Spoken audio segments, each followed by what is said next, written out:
Bismillah. Assalamualaikum warahmatullahi wabarakatuh.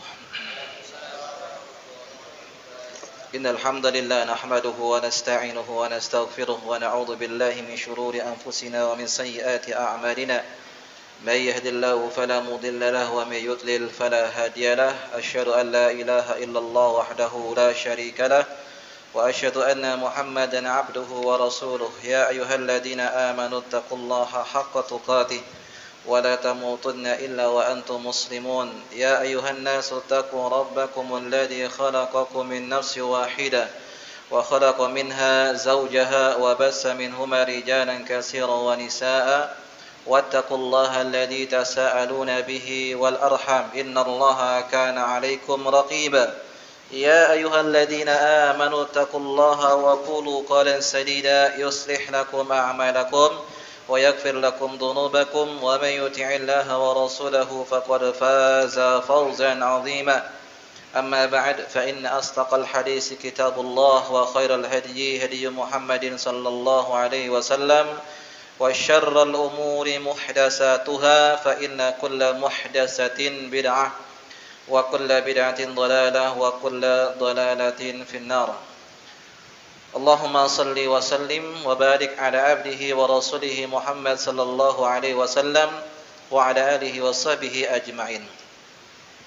Ikhwani wa akhwati fillah kaum muslimin wal muslimat, bapak-bapak, ibu-ibu, semoga Allah Subhanahu wa taala senantiasa memberikan kepada kita istiqomah dalam mempelajari akidah dan manhaj Ahlus Sunnah wal Jamaah sampai kita diwafatkan oleh Allah Subhanahu wa taala. Bersyukur kita kepada Allah Subhanahu wa taala. Allah Subhanahu wa taala memilih kita untuk hadir pada malam hari ini untuk kembali duduk mempelajari ilmu agama. Mudah-mudahan ini sebuah pertanda bahwasanya Allah Subhanahu wa taala menghendaki kebaikan kepada kita semuanya. Nabi sallallahu alaihi wasallam mengatakan, "Man yuridillahu bihi khairan yufaqihu fid din." Siapa yang dikehendaki kebaikan oleh Allah Subhanahu wa taala, maka Allah akan pahamkan baginya urusan agama. Dan kita tahu dan kita sadar dengan sesadar-sadarnya kita adalah orang yang lahir dalam keadaan jahil, tidak mengetahui sama sekali. Wallahu akhrajakum min butuni ummahatikum la ta'lamuna syai'a. Allah keluarkan kalian dari perut ibu kalian dalam keadaan tidak tahu, mengetahui sama sekali. Maka perlu untuk kita belajar khususnya dalam masalah manhaj dan akidah agar kita betul-betul di atas siratal mustaqim. Antara manhaj dan akidah ini tidak boleh kita tinggalkan, karena Ahlus Sunnah as-salafiyun mereka orang yang paling getol dalam membahas masalah manhaj dan akidah. Ini yang membedakan antara as-salafiyun sejati dengan salafi yang imitasi atau ecek-ecek. Baik. Kita lanjutkan pembahasan kitab pada malam hari ini, Aqidatul Imam Syafi'i rahimallahu taala. Akidahnya Imam Syafi'i yang ditulis oleh kama dawwanaha fi kutubihi aw rawaha anhu talamidhuhu, sebagaimana ditulis di dalam kitab-kitabnya oleh para muridnya. Ini ditulis oleh Syekh Nu'man bin Abdul Karim Al-Watr hafizahullahu taala. Kita masuk di bab yang berikutnya di halaman 50, bab ma jaa 'anil Imam Syafi'i rahimahullahu fi wujubi ijra'in nususil kitabi wa sunnah 'ala zahiriha hatta ya'tiya nassun aw ijma'un 'ala khilafi dzalika. Bab apa yang datang dari Imam Syafi'i rahimahullah yang berkaitan wajibnya untuk menyikapi nas-nas, dalil-dalil Alkitab wa sunnah, baik Al-Quran ataupun sunnah, Al-Quran ataupun hadis, ala zahiriha, sesuai zahirnya, hatta ya'tiya nassun au ijma'un, sampai datang nas atau dalil yang lain atau ijma' ala khilafi dzalik, yang menyelisih hal tersebut. Jadi Ini termasuk salah satu manhajnya Al-Imam Syafi'i rahimahullahu ta'ala dalam memahami Al-Quran dan Sunnah, Al-Quran dan hadis, memahami nas-nas Al-Quran dan hadis sesuai zahirnya, baik yang berkaitan dengan nama-nama dan sifat-sifat Allah atau yang berkaitan dengan hukum-hukum syar'i di dalam agama ini. Ya, ini termasuk salah satu manhaj Ahlus Sunnah dalam memahami Al-Quran dan Sunnah sesuai dengan zahir nasnya, ya, zahir dalilnya. Kita lihat nanti penjelasannya. Baik.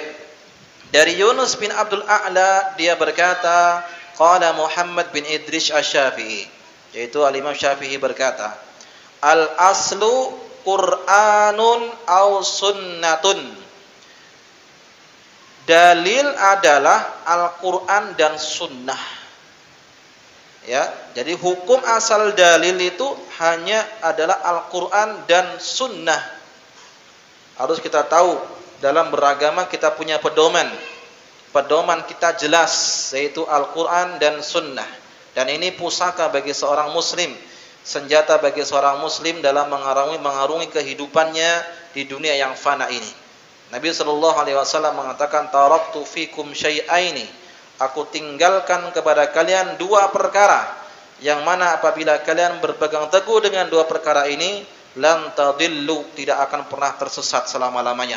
Ya, di antaranya apa? Al-Quran dan Sunnah. Jadi kalau kita mau beragama, dalilnya adalah Al-Quran dan Sunnah, bukan qala fulan, bukan perkataan si fulan atau yang lainnya. Tapi dalil, mana dalilnya?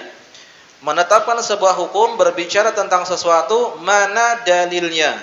Ya, ini diantara ciri khas Ahlus Sunnah, berbicara dengan fakta dan data yang ada, yang bisa dipertanggungjawabkan secara ilmiah, baik di dunia ya ataupun juga di akhirat, ya, karena sesuai dengan dalil. Dan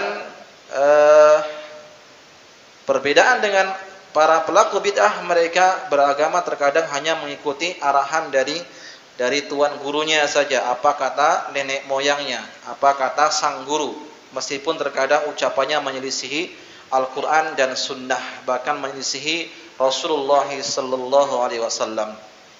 Ini yang pertama, harus kita pahami bahwasanya dalil itu adalah Al-Quran dan Sunnah. Ya.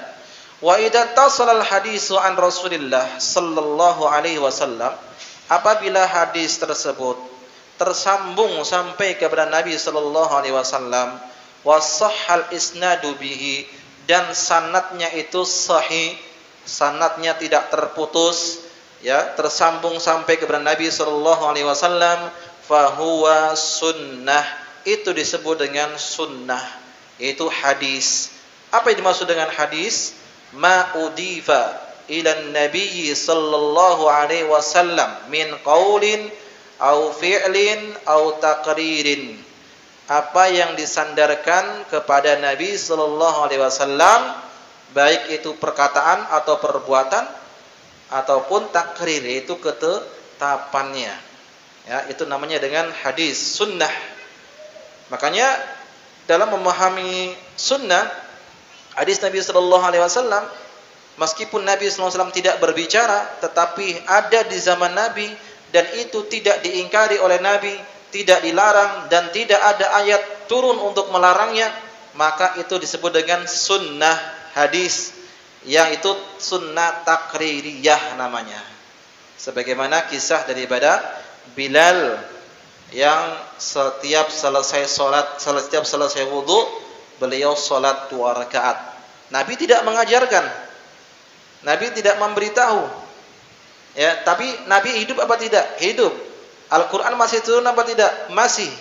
Seandainya itu salah, tentu Nabi akan ditegur.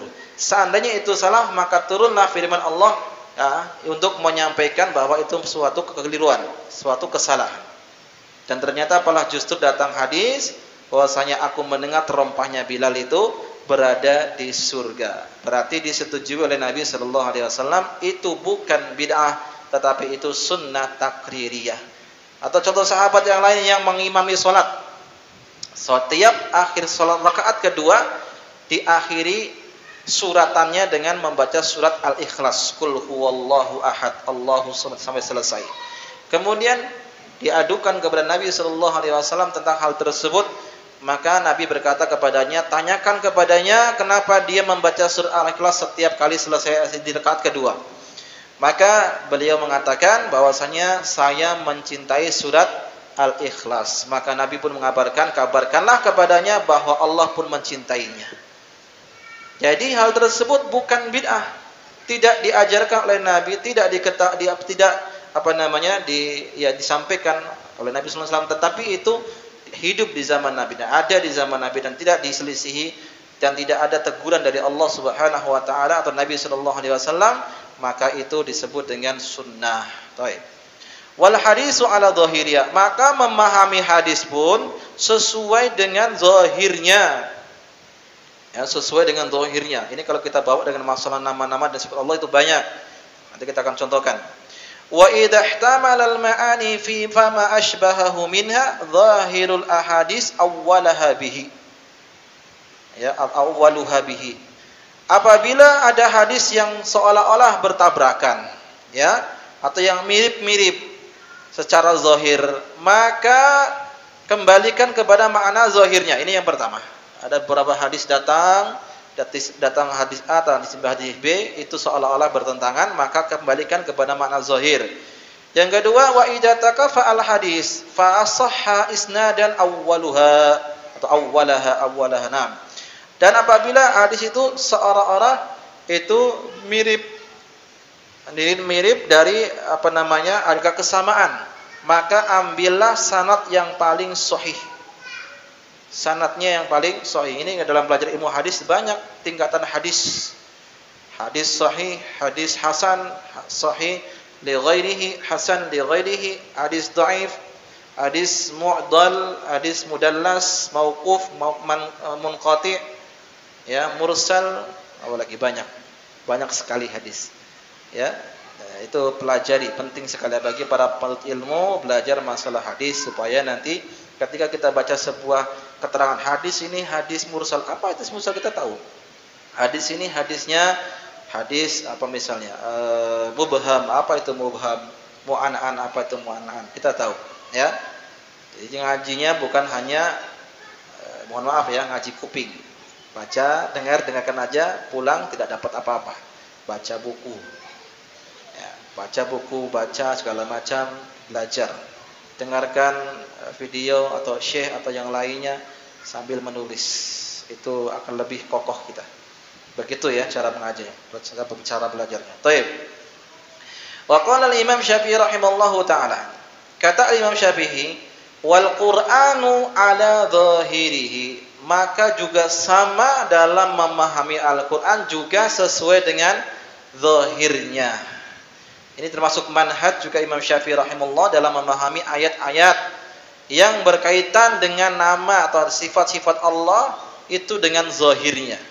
Ya, dengan zahirnya di sini artinya apa? Itu zahirnya yang bisa dipahami oleh orang Arab dengan bahasa Arab atau yang bisa dipahami bahasa Arab tersebut dengan oleh orang Arab yang paham dengan bahasa Arab. Karena apa? Karena Al-Qur'an memang diturunkan dengan bahasa Arab. Sehingga makna Al-Qur'an itu semuanya dapat diketahui. Ya, di antara dalil bahwasanya Al-Qur'an diturunkan dengan bahasa Arab dan itu jelas maknanya, Allah berfirman dalam surah Asy-Syura ayat 993 sampai 195, Allah mengatakan, nazala bihir ruhul amin ala qalbika litakuna minal mundirin bilisanin arabiyyin mubin. Ya, telah turun ya ruh itu malaikat Jibril ala qalbika ya kepada hatimu membawa Al-Qur'an litakuna minal mundirin agar engkau itu menjadi pemberi peringatan. Dengan apa? Bilisanin arabiyyin mubin, dengan lisan atau bahasa Arab yang jelas. Jadi makna Al-Qur'an itu bisa dipahami. Kalau seandainya Al-Qur'an datang enggak bisa dipahami maknanya, percuma. Makanya akidah kita Ahlus Sunnah adalah itu tafwid dalam menyerahkan makna atau menyandarkan makna tersebut dapat diketahui dalam maknanya, tapi al-kaif tidak tahu. Tafwidul makna. Kalau tafwidul kaif, ya, menyerahkan makna secara makna kita tahu bahwasanya makna ini dapat diketahui oleh manusia, oleh seluruh kaum muslimin. Tetapi kalau menyerahkan makna secara bagaimananya itu tidak diketahui oleh siapapun. Itu kita tafwid dalam makna. Seperti makna Ar-Rahmanu 'alal 'arsy istawa. Allah Ar-Rahman yaitu istawa 'alal 'arsy. Dalam bahasa Arab istawa itu artinya adalah ala wartafa, yaitu meninggi. Itu ijma' salaf, ijma' ahlu bahasa. Ya, sebagaimana dikatakan oleh Imam Ibnu Qayyim rahimallahu taala dalam kitab Mukhtasar Sawa'iqul Mursalah, istawa ilas sama atau istawa 'alal 'arsy itu artinya ala wartafa, yaitu meninggi. Allah zatnya tinggi di atas arsy. Ya, bahkan ahlu bahasa Ibnul Arabi ketika ditanya, ngetes untuk mencari kesalahan-kesalahan makna istawa itu bagaimana? Coba cari makna istawa itu yang artinya menguasai. Maka kata beliau, lan ajid, saya tidak akan pernah mendapatkan makna istawa itu artinya menguasai. Antum cari dalam kitab Lisanul Arab, ya, kamus bahasa Arab sekitar 30 jilid, kamus bahasa Arab. Cari makna istawa, kalau ada maknanya menguasai, nah, hebat. Tidak ada makna istawa artinya menguasai, istaula, tidak ada. Tetapi maknanya adalah ala wartafa, yaitu meninggi. Allah Subhanahu wa ta'ala zatnya tinggi di atas arsy. Jadi memahami makna secara zahir, jelas istawa artinya meninggi. Bagaimana meningginya itu tidak diketahui. Jangan ditanya-tanya bagaimananya, itu sudah rahasia Allah Subhanahu wa taala. Tidak seorang pun kita mengetahui bagaimana Allah istawanya. Baik. Kemudian dalam memahami ayat Al-Qur'an meskipun dengan secara zahir, tetapi harus disesuaikan dengan konteks atau redaksinya.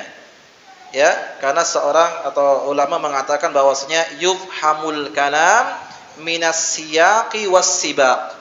Ucapan seseorang, siapapun itu, bisa dipahami dari redaksi ucapan dan dari kata-kata sebelumnya. Ya, ini sebuah kaidah dalam memahami. Baik, makanya kalau kita baca di dalam Al-Quran, dalam surat Takwir itu, ada kata-kata yang mirip maknanya atau artinya hampir mirip. Seperti Allah katakan, in huwa illa dzikrun lil alamin. Hafal ya.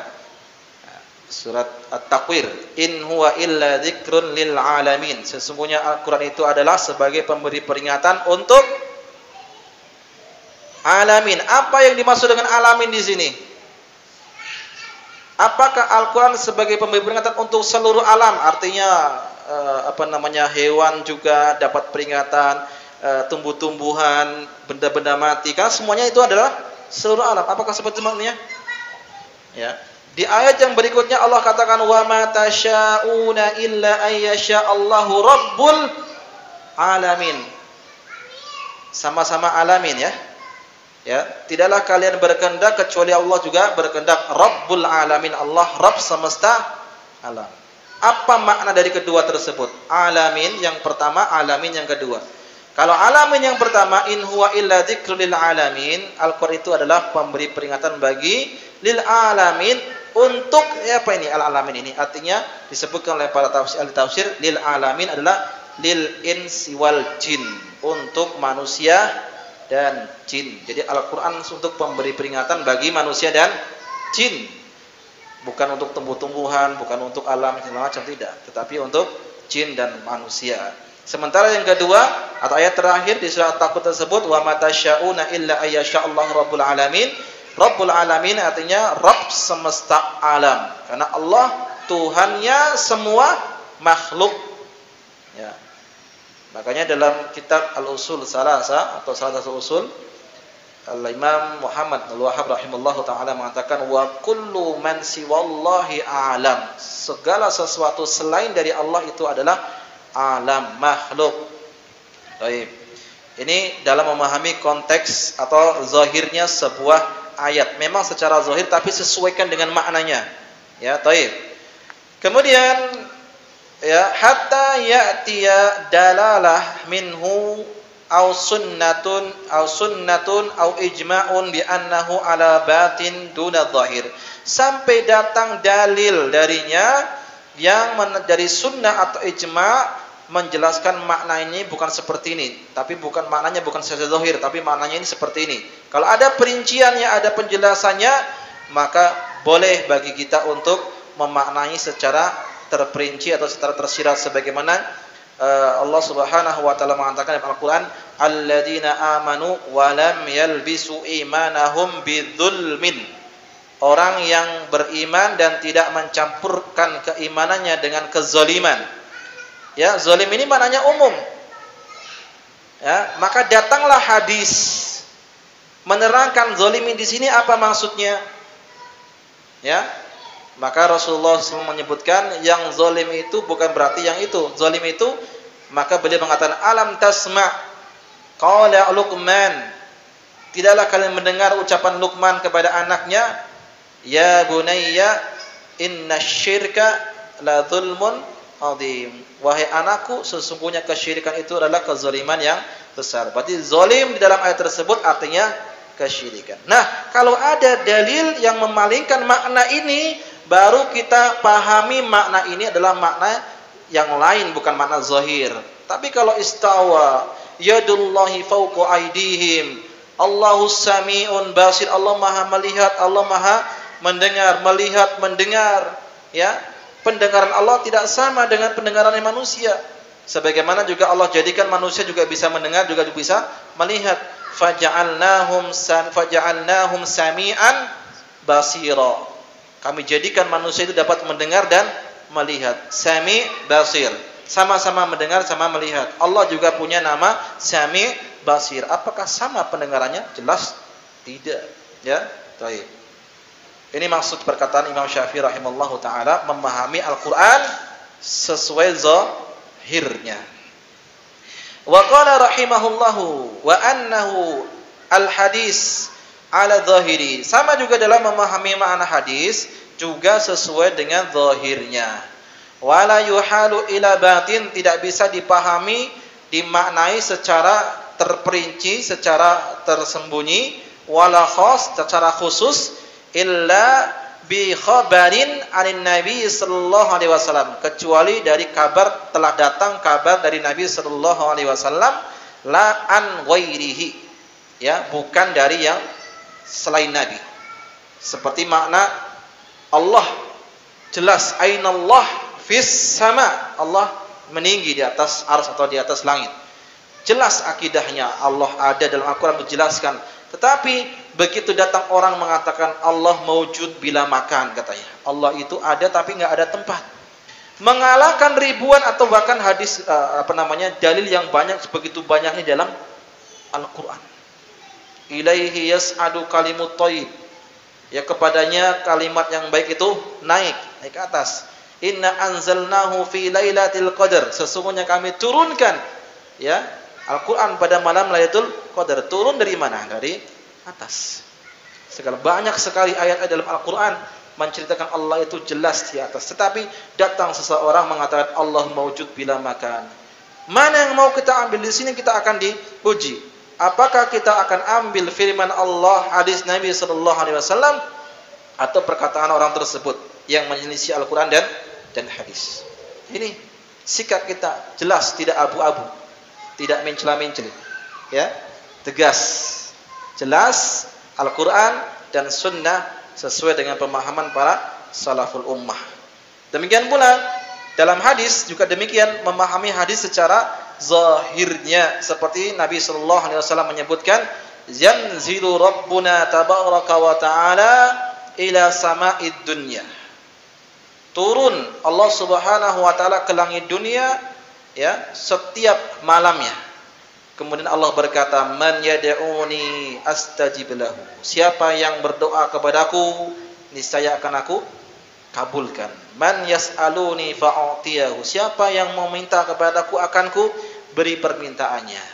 Wa man yaghfiruni aghfir lahu. Wa man yastaghfiruni aghfir lahu. Siapa yang meminta ampun, aku pun akan ampuni dosa-dosanya. Itu setiap malam. Jangan diartikan yang turun bukan Allah, yang turun adalah malaikatnya, ya kan? Yang turun itu adalah perkaranya, urusannya. Ini takwil yang tidak benar. Ini pemahaman yang tidak benar. Zahirnya Allah turun. Tidak ada sahabat yang memahami yang turun itu adalah malaikatnya. Tidak ada sahabat yang memahami yang turun itu adalah perkara-perkaranya, urusannya. Tidak. Allah yang turun. Jangan kita bayangkan itu kalau turun nanti kosong di atas. Ya salam. Kita belum mengerti bagaimana besarnya Allah Subhanahu wa taala. Di dalam kitab Syarh Sunnah lil Imam Al-Barbahari rahimahullah taala menceritakan tentang besarnya malaikat. Besarnya malaikat pemikul arsy. Diceritakan dalam hadis tersebut bahwasanya kakinya malaikat pemikul arsy itu di bumi yang ketujuh, yang lapis yang ketujuh. Sementara tanduknya berada di langit yang ketujuh. Itu apa namanya? Besarnya malaikat. Jarak antara pundak sampai ke telinganya itu kalau burung terbang itu menghabiskan ribuan tahun. Bagaimana besarnya? Itu baru sifat malaikat. Baru sifat malaikat. Dan kalau kita lihat dalam hadis tentang perbandingan kursi Allah dengan apa? 7 lapis langit dan 7 lapis bumi. Kursinya Allah dibandingkan dengan 7 lapis langit dan 7 lapis bumi itu seperti 7 koin yang dilemparkan di padang pasir. Kursinya Allah itu padang pasir yang begitu luas, 7 koin itu seperti 7 lapis bumi, 7 lapis langit. Kalau kita bandingkan kursinya Allah dengan arasy-Nya Allah Subhanahu wa taala, arasy-Nya Allah itu ya seperti padang pasir yang luas dan koin itu seperti kursinya Allah Subhanahu wa taala. Dan Allahu Akbar. Allah Maha besar. Dia sangat mudah kalau misalnya hanya sekedar melihat bumi yang sangat kecil sekali. Ya, sangat mudah bagi Allah dan kita bisa bayangkan bagaimana turunnya itu rahasia gaib, perkara yang gaib. Dan kenapa orang tersebut itu mentakwil, memahami makna yang turun itu bukan Allah, karena otaknya sudah keliru, otaknya sudah melenceng, fitrahnya sudah rusak. Dia maksudnya ingin mensucikan Allah dari makhluk, persamaan dengan makhluk, tetapi ternyata dia malah menghinakan Allah Subhanahu wa taala. Ya, baik. Ini dari dalam maknanya apa? Memahami makna hadis. Jadi secara zahirnya, kecuali ada dalil-dalil atau perkataan Nabi sallallahu alaihi wasallam yang memalingkan makna tersebut. Ya, yanzilur rabbuna, Allah turun, benar-benar turun. Jangan ditakwilkan dengan pemahaman atau takwil yang lainnya. Nah, kita lanjut di bab yang berikutnya. Ma jaa al-Imam Syafi'i rahimahullahu taala annahu la yajuzu mu'aradah nusus syar'i bil aql. Apa yang datang dari Imam Syafi'i rahimahullahu taala, tidak boleh mempertentangkan nas-nas syar'i dengan akal. Ini diantara bantahan kepada orang-orang ahlu kalam dan juga orang-orang liberal. Karena di antara ciri-ciri ahlu kalam mereka menuhankan akal, dan juga orang-orang liberal juga mereka menuhankan akal. Ya, ahlus sunnah kelompok yang paling pertengahan. Wa kadzalika ja'alnakum ummatan wasata. Demikianlah kami jadikan umat Islam sebagai umat pertengahan. Ahlus sunnah juga demikian, umat yang pertengahan. Tidak berlebihan, tidak meremehkan. Tidak seperti orang liberal yang mereka menuhankan akal mereka sehingga mereka banyak menolak hadis-hadis yang datang kepada mereka. Ya, seperti menolak hadis tentang Dajjal. Dajjal itu bukan orang, bukan makhluk. Dajjal itu seperti sebuah ungkapan orang pendusta, itu Dajjal katanya. Ya, itu menolak. Seperti tentang hadis tentang lalat yang masuk ke dalam sebuah minuman, hendaknya kita mencelupkan kemudian kita buang. Ya, banyak ditolak. Atau tentang azab kubur. Azab kubur tuh nggak ada. Ya. Alasan mereka banyak. Di antaranya apa? Dalil yang menjelaskan tentang tersebut adalah hadisnya hadis ahad. Nanti ada penjelasan tentang hadis ahad itu hadis apa. Ya, biar kita tahu. Baik.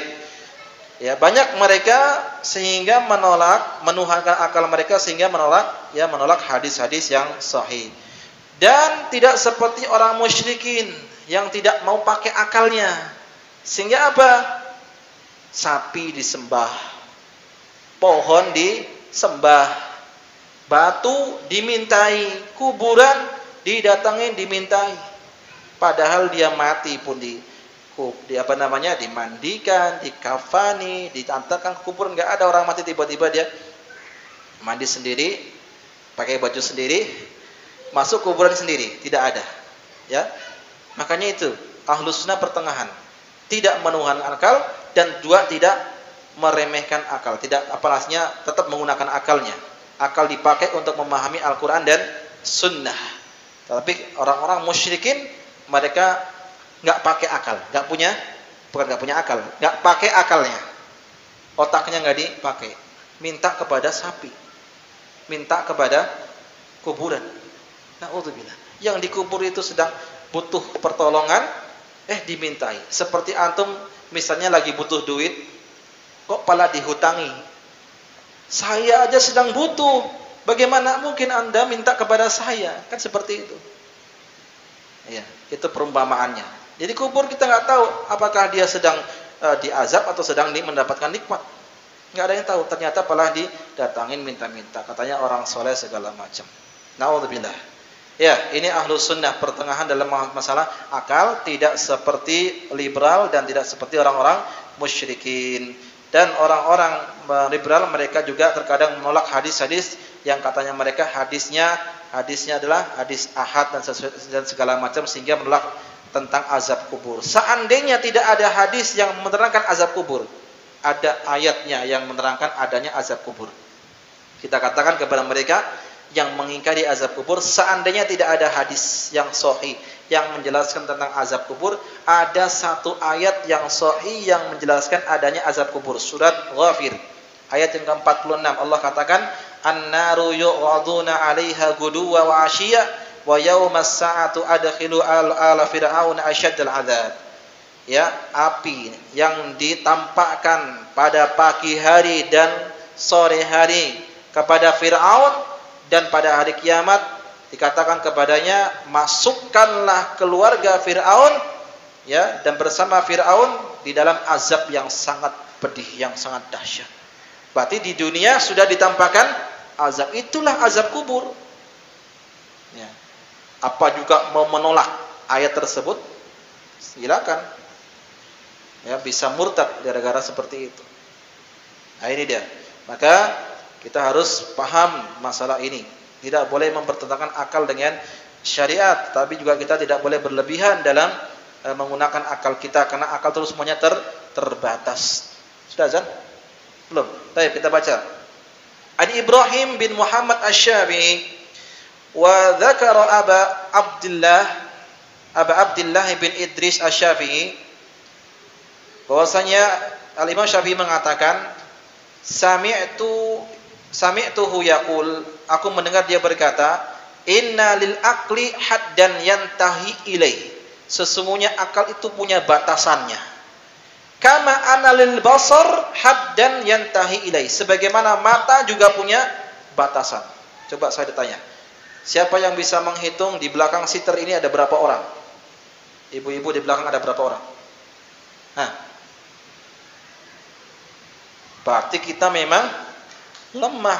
Ada batasan sama dengan akal. Ya. Kalau mata itu punya batasan, maka juga akal juga punya batasan. Enggak bisa kita dengan akal-akal kita semuanya. Sekarang kita tanya, ruh itu ada apa tidak? Ada apa tidak? Di mana? Tapi ada. Di mana?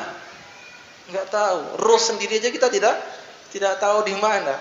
Makanya jangan kita sok hebat intelektual segala macam ya, orang-orang cendekia segala macam. Kalau dia menggunakan akal tidak bisa, karena syariat ini terkadang ada sesuatu yang tidak sesuai dengan akal kita. Makanya tentang ruh tersebut Allah katakan wa yas'alunaka 'anir ruh. Mereka berkata kepadamu, bertanya kepada Muhammad tentang ruh. Qulir ruhu min amri rabbi. Katakanlah ruh itu adalah perkara Rabbku. Wa ma utitum minal ilmi illa qalila. Dan kalian tidak mendapatkan ilmu tentang ruh itu kecuali sedikit sekali. Ya. Jadi hati-hati dalam masalah ini, dan ini memang biasa yang dijadikan sebagai orang-orang ahlu kalam beragama dengan menuhankan akal. Kalau tidak sesuai ditolak. Kalau sesuai maka diterima. Ya. Ini seperti orang yang makan ke tempat restoran yang prasmanan. Ada makanan lauk ini A, B, C segala macam. Kalau enak ambil, kalau tidak tidak diambil. Tidak seperti itu dalam agama. Agama kalau datang hadis kepada kita nas yang sahih yang sesuai dengan akal atau tidak sesuai dengan akal, wajib untuk kita terima. Ya, wajib untuk kita terima. Meskipun akal kita tidak sampai kepadanya. Ya. Kalau orang-orang liberal mereka tidak, orang liberal mereka tolak karena nggak sesuai dengan akal. Atau orang-orang ahlu kalam juga demikian. Tetapi ahlu sunnah tidak boleh seperti itu. Baik. Kita masuk di bab yang berikutnya. Di bab ma jaa'a an Imam Syafi'i rahimallahu min wujubil akhdhi bi sunnah walau kanat ahadan fi kulli babin wa ijra'uha ala zahiriha. Bab tentang apa yang datang dari Imam Syafi'i rahimahullah tentang wajibnya untuk menerima sunnah, ya, hadis, menerima hadis walau kanat ahadan, meskipun hadisnya hadis ahad, fi kulli babin, dalam setiap masalah, dalam setiap perkara, baik itu muamalah, baik itu akidah atau masalah hukum. Wa ijra'uha ala zahiriha, dan menyikapinya, memahaminya sesuai zahirnya. Baik, di sini kita baru mulai masuk masalah hadis ahad. Pertanyaannya, apa itu hadis ahad? Ada yang sudah pernah belajar mustalah hadis? Apa itu hadis ahad? Ya, hadis itu ada mutawatir, ada hadis ahad. Ya. Hadis mutawatir itu adalah hadis yang perawinya itu banyak dan tidak mungkin mereka bersatu dalam kedustaan. Ya, seperti Al-Qur'an itu adalah mutawatir, banyak yang meriwayatkan dan tidak mungkin mereka bersatu di atas dalam kedustaan. Mutawatir. Ya. Yang kedua ada hadis ahad. Apa itu hadis ahad? Hadis ahad itu yang perawinya sedikit, tidak sampai kepada derajat mutawatir. Ya. Pertanyaannya, apakah semua hadis ahad itu dhaif? Jawabannya tidak. Karena ada perincian. Hadis ahad itu ada hadis masyhur, ada hadis aziz, ada hadis gharib. Ini kalau nggak nyatat nggak ngerti, nanti sampai rumah jelas lupa. Ya, hadis itu ada berapa? Ada mutawatir, ada hadis ahad. Ya. Kita fokus kepada hadis ahadnya. Hadis ahad ada perinciannya. Ada hadis masyhur, ada hadis aziz, ada hadis gharib. Sekarang apa? Gharib. Gharib. Ya, gharib. Gharib hadis. Sekarang saya tanya, apa yang dimaksud dengan hadis masyhur? Apa yang dimaksud dengan hadis aziz? Apa yang dimaksud dengan hadis gharib? Ya, itu ada perinciannya. Disebutkan di dalam Manzumah Al-Baiquniyah, ya, itu tentang pembagian makna-makna hadis tersebut, istilah mustalah hadis. Baik, insyaallah kita lanjutkan setelah salat Isya. Wallahu ta'ala bisawab. Wassallallahu wasallam wa baraka ala abdihi wa rasulih Muhammad sallallahu alaihi wasallam wa ala alihi washabihi ajma'in. Assalamualaikum warahmatullahi wabarakatuh. Alhamdulillahirabbil alamin wassalatu wassalamu ala rasulillahil amin wa ala alihi washabihi ajma'in. Nuwasilu darsana bi taufiqillahi azza wa jalla fi qira'atil kitab aqidatul Imam Syafi'i rahimahullahu ta'ala. Wa nahnu wasalna ila bab ma ja'a al-Imam Syafi'i rahimahullah min wujubil akhdhi bin nisbi bis sunnah law kanat ahadan. Wajibnya kita untuk menerima hadis meskipun hadis itu adalah hadis ahad dalam setiap bab, ya, baik dari masalah akidah atau dalam masalah yang lainnya, hukum ataupun yang lain. Baik. Kenapa dibawa pembahasan seperti ini? Karena memang sebagian orang, sebagian kelompok menolak akidah, ya, yang datang dengan hadis ahad. Ya, alasannya hadis ahad itu menimbulkan dzan. Kalau dzan itu berarti belum jelas. Ya, baik, maka kita lihat hadis ahad itu ada rincian. Sebagian kita sebutkan tadi, ada masyhur, ada aziz, ada gharib, ya. Dan kita lihat daripada kitab Manzumah Baiquniyah, yaitu kumpulan-kumpulan syair yang mengumpulkan tentang mustalah hadis dari mulai sahih sampai semuanya. Di bait yang ke-12, 13, 14, 15 sampai 16. Kata penulis buku tersebut, azizun marwi yusnaini aw salasah masyhurun marwiyu fawqa ma salasah mu'an'anun ka'an sa'id an karam wa mubhamun ma fihi rawin lam yusam wa kullu ma qalat rijaluhu ala wadiduhu dzakal ladzi qad nazala wa ma adaftahu ila al-ashabi min qawlin wa fi'lin fa huwa mawqufun zukin wa mursalun min as-sahabi yusaqat wa kull gharibun ma rawa rawin faqat. Disebutkan tadi jawabannya. Disebutkan enggak jawabannya? Disebutkan, ada masyhur, ada aziz, ada gharib. Apa itu aziz? Azizun marwiyus naini aw salasah.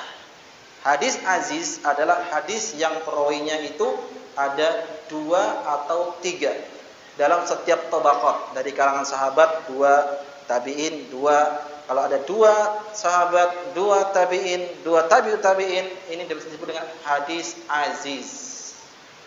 Ya. Hadis aziz. Kalau mau jelasnya baca syarah mustalah syarah Manzumah Baiquniyah oleh Syekh Ibnu Utsaimin rahimallahu taala. Kemudian masyhur marwiyun fauqa ma salasah, yaitu hadis yang perawinya lebih dari 3, tapi tidak sampai kepada derajat mutawatir. Ya, dari sahabat 3 perawinya, dari tabi'in 3 perawinya, dan dari tabi'ut tabi'in 3 perawinya. Itu disebut dengan hadis masyhur. Dan hadis gharib, wa qul gharibun ma rawa rawin faqat, yang meriwayatkan hanya seorang rawi. Dari sahabat 1 rawi, dari tabi'in 1 rawi, dan dari tabi'ut tabi'in 1 rawi. Mungkin setelah tabi'ut tabi'in banyak yang meriwayatkan, tetap hadisnya disebut hadis ahad, hadis gharib. Nah, alasan mereka bahwa hadis gharib, hadis ahad itu tidak bisa diterima dalam masalah akidah karena perawinya satu yang menimbulkan dhon, tidak bisa dipercaya atau masih belum bisa diyakini kebenarannya, maka ini adalah pemahaman yang sangat keliru. Seandainya dia menolak hadis ahad dalam masalah ini, dalam masalah akidah atau yang lainnya, maka akan banyak hadis yang dia akan tolak, atau bahkan dia tidak mungkin bisa beribadah. Di antara salah satu contoh hadis ahad yang statusnya gharib, dan ini hadis yang sahih, hadis yang sudah kita hafal, bahkan tercantum dalam semua banyak kitab Arba'in Nawawi, dalam kitab Sahih Bukhari, Arba'una hadisan, dan segala macam banyak ulama menulis hadis tersebut, yaitu hadis tentang niat.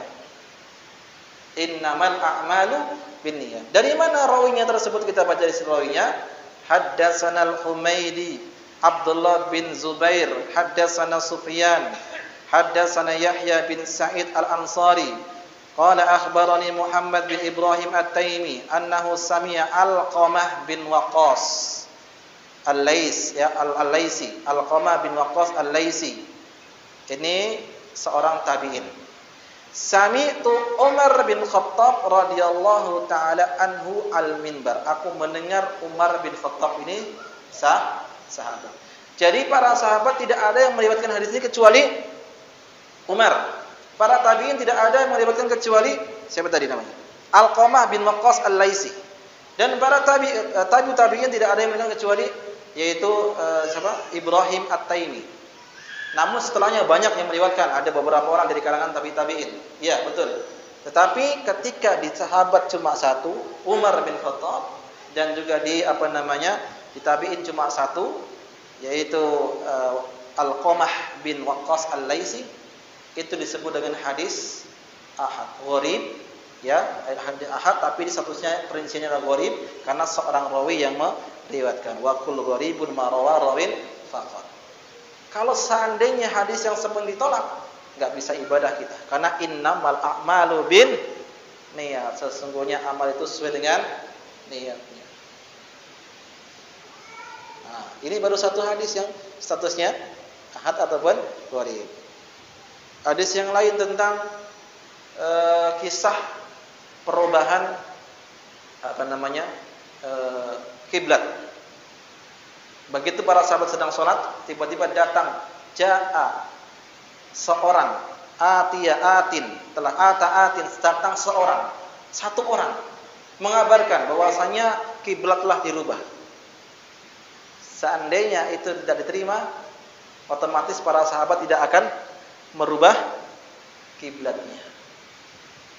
Banyak yang seperti itu, ya. Ini disebut dengan hadis gharib atau hadis ahad. Dalam masalah ini, dalam masalah akidah, Ahlus Sunnah menerima selama hadis ahad tersebut statusnya sahih, tersambung sanadnya, maka itu kita terima. Tidak boleh kita tolak alasan dengan menimbulkan dhon. Padahal sahabat seperti Umar bin Khattab, ya, dan yang lainnya kulluhum udulun. Ya, udul mufradnya adalah adalah. Adil. Adil itu bukan arti orangnya bagi sama-sama, itu bukan. Adil itu istilah ilmu hadis. Adil itu menggabungkan yang pertama dia muru'ah, menjaga muru'ah fid din, istiqomah, dia orangnya soleh segala macam. Yang kedua adalah dhabit, kuat hafalannya, dhabit fi riwayah wa dhabit fi sudur. Dhabit dalam meriwayatkan dan dhabit juga hafalannya dalam hafalannya, baik dalam tulisan ataupun dalam hafalannya, kuat hafalannya. Beda sama kita, kalau kita menyampaikan ABC, sampaikan sama orang nanti berubah A B C D E F G segala macam, ya. Tapi kalau sahabat, seorang hadis itu betul-betul dilihat dia siqah, dikatakan siqah, ya. Dikatakan dia orang yang siqah adalah kalau dia menggabungkan antara muru'ah dan juga orang yang kuat hafalannya. Baru disebut dengan siqah, adil, ya. Baik. Jadi tidak sembarangan menyampaikan hadis. Kalau Pak Ahlul Bid'ah tertolak hadisnya. Kalau yang lemah hafalannya tertolak hadis. Tidak sembarangan, ya. Baik. Nah, ini masalah hadis ahad. Jadi Ahlus Sunnah menerima hadis ahad. Bahkan Imam Syafi'i rahimahullahu taala juga melarang seorang untuk menolak hadis ahad. Baik. Dari Rabi bin Sulaiman, murid Imam Syafi'i, dia mengatakan, Syafi'i berkata, qala Syafi'i rahimahullah fi mas'alah tasbiti khabar ahad. Dalam perkara menetapkan hadis ahad wahid ya. Walam tazal kutubu Rasulillah sallallahu alaihi wasallam tanfudu ila wulatihi bil amri nahi wan nahi walam yakun li ahadin min wulatihi tarki infadi amrihi.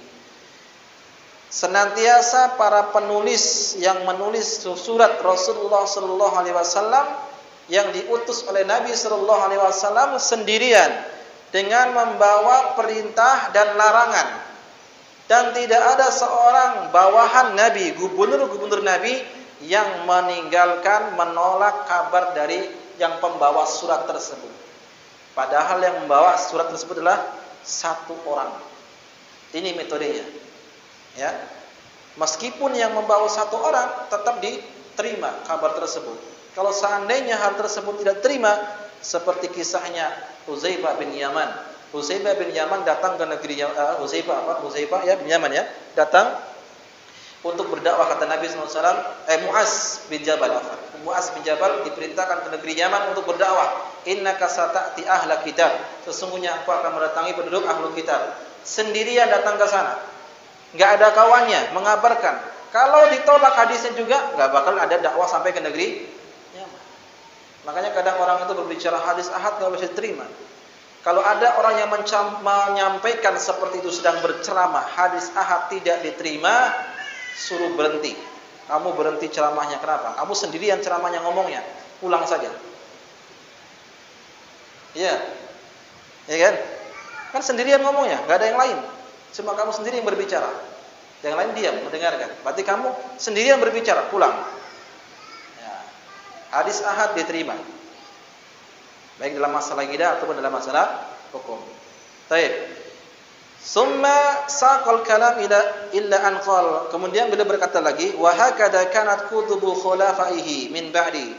Yang demikian pula yang dilakukan oleh para penulis khulafa, pemimpin khalifah setelah Nabi sallallahu alaihi wasallam. Wa ma ajma'al muslimuna alaihi. Dan apa yang disepakati oleh kaum muslimin min kaunil khalifah wahidan. Bahwasanya juga seorang khalifah juga satu, wal qadi wahidan, seorang hakim juga satu, wal imam wahidan, imam juga satu. Ya ada imam sholat tiba-tiba dua orang gitu, berjamaah tiba-tiba di imamnya dua, nggak bisa. Khalifah juga demikian, pemimpin satu. Kalau ada datang kedua maka dilengserkan yang kedua, dipenggal kepalanya. Tapi itu pemerintah yang berhak, ya bukan kita. Baik. Fastakhlafu Abu Bakrin wastalafa Abu Bakrin Umar, summa amara Umar ahla syura. Ya, Abu Bakar memilih Umar, kemudian Umar juga memerintahkan ahlu syura, 6 sahabat yang dipilih oleh Umar bin Khattab untuk memilih siapa yang menjadi pemimpin setelahnya. Liyakhtaru wahidan, untuk memilih satu orang. Fahtara Abdurrahman bin Auf, Utsman bin Affan. Maka Abdurrahman bin Auf di antara sahabat Ashabus Surah memilih Utsman untuk menjadi khalifah setelah Umar bin Khattab radhiyallahu taala an. Satu, enggak bisa dua, segala macam. Dan ini diterima. Nah, wa anir Rabi bin Sulaiman qala hadatsana Muhammad bin Idris qala lam asma ahadan nasabahun nas. Aku tidak pernah mendengar seorang yang dinisbatkan kepadanya manusia. Au nasabaha nafsahu ila ilmin, atau dikenal dia orang berilmu. Yukhalifu fi an faradallahu azza wa jal ittiba'u amri Rasulillah sallallahu alaihi wasallam wa taslimihi li hukmihi bi anna Allah azza wa jal lam yaj'al li ahadin ba'dahu illa ittiba'ahu. Tidak ada dikenal oleh manusia, tidak pernah saya mendengar dari kalangan manusia atau ahli ilmu yang mereka menyelisihi kewajiban yang Allah perintahkan untuk mengikuti Rasulullah sallallahu alaihi wasallam. Padahal Rasulullah itu padahal Rasulullah satu. Mau menolak hadis ahad, Rasulullah satu. Iya. Lam yaj'ali ahadin ba'da illa ittiba'ahu, maka tidak boleh sebagai seorang setelahnya kecuali harus mengikuti Nabi sallallahu alaihi wasallam. wa annahu la yalzam qawlu bi kulli halin illa bi kitabillahi aw sunnati rasulih sallallahu alaihi wasallam. Maka tidak ada juga kelaziman mengikuti siapapun kecuali Al-Qur'an dan sunnah, ya, Al-Qur'an dan hadis Nabi sallallahu alaihi wasallam. Wa anna ma siwahuma tabaun lahum. Adapun selain dari keduanya, selain dari Al-Qur'an dan sunnah, mengikuti Al-Qur'an dan sunnah.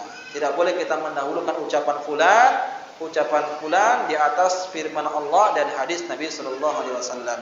Ya ayyuhalladzina amanu la tuqaddimu baina yadillahi wa rasulih. Wahai orang beriman, jangan kamu dahulukan ucapan siapapun di atas ucapan Allah dan Rasulnya. Namun itu terkadang kebanyakan manusia enggak tahu kenapa. Apakah dia itu tidak paham atau karena kesombongan, padahal sudah lama ngaji. Tapi ngaji enggak paham masalah manhaj, ngaji enggak paham, enggak ngerti mana yang jadi prioritas, enggak ngerti bagaimana dia beragama yang benar.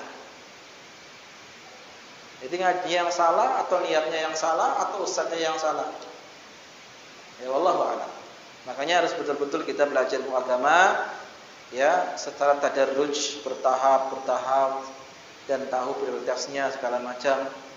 Mulai hafal Al-Qur'an, mulai hafal hadis-hadis. Oh, saya sudah tua, enggak bisa hafal hadis, enggak ada manfaatnya. Siapa bilang enggak ada manfaatnya?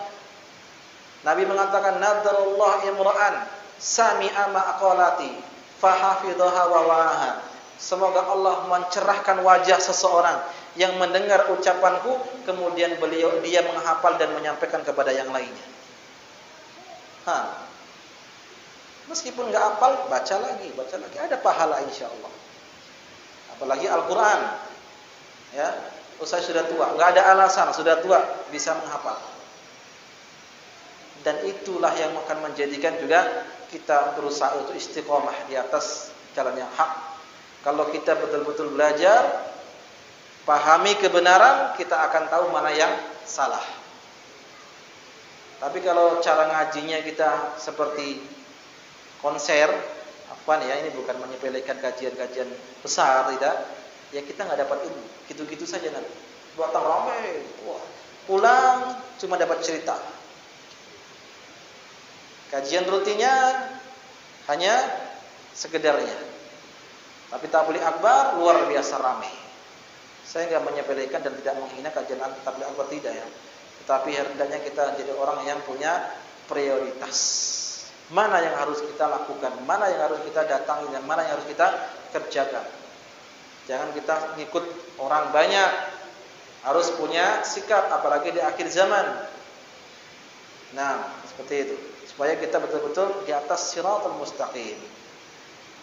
Wa anna faradallahu ta'ala alaina wa ala man ba'dana wa qablana fi qabulil khabari an Rasulillah sallallahu alaihi wasallam wahidun la yakhtalifu fil faradi wal wajibul qabulul khabar an Rasulillah sallallahu alaihi wasallam. Maka apa yang Allah wajibkan juga kepada orang-orang yang sebelum kita dan setelah kita untuk menerima kabar dari Nabi sallallahu alaihi wasallam, dan Nabi adalah satu, la yakhtalif, tidak ada perbedaan untuk mengikuti ya apa yang Allah wajibkan, yaitu menerima kabar dari Nabi sallallahu alaihi wasallam, illa firqatan, kecuali sekelompok orang, sa'asifu qaulaha insyaallah, yang akan saya jelaskan nanti pembahasan tersebut. Siapa yang menolak hadis ahad ini dan siapa pula yang tidak mau menerima kabar dari Nabi sallallahu alaihi wasallam.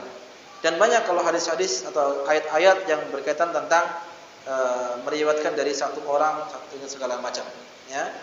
Dan ini harus kita ketahui para jamaah, para ikhwan, para akhwat, zaman ini akhir zaman ya, syubhat begitu menyambar-nyambar. Fitnah syahwat juga sangat luar biasa. Maka kalau kita tidak mau belajar dengan sungguh-sungguh, kita akan terjatuh ke dalam dua penyakit tersebut, penyakit syubhat dan penyakit syahwat. Semoga Allah Subhanahu wa taala menjaga kita semua dari keburukan tersebut, dan semoga Allah Subhanahu wa taala menyatukan kita di atas akidah Ahlus Sunnah wal Jamaah, ya, persatuan yang benar. Bukan kata Allah Subhanahu wa taala tahsabuhum jami'a wa qulubuhum syatta, kamu lihat dia bersatu tapi hatinya bercerai-berai. Bukan seperti itu, ya. Baik. Natawaqaf inda hada wallahu ta'ala bisawab wa sallallahu wa sallama wa baraka ala abdihi wa rasulih Muhammad sallallahu alaihi wasallam wa ala alihi wa sahbihi ajma'in wa akhiru da'wana alhamdulillahi rabbil alamin. Assalamualaikum warahmatullahi wabarakatuh.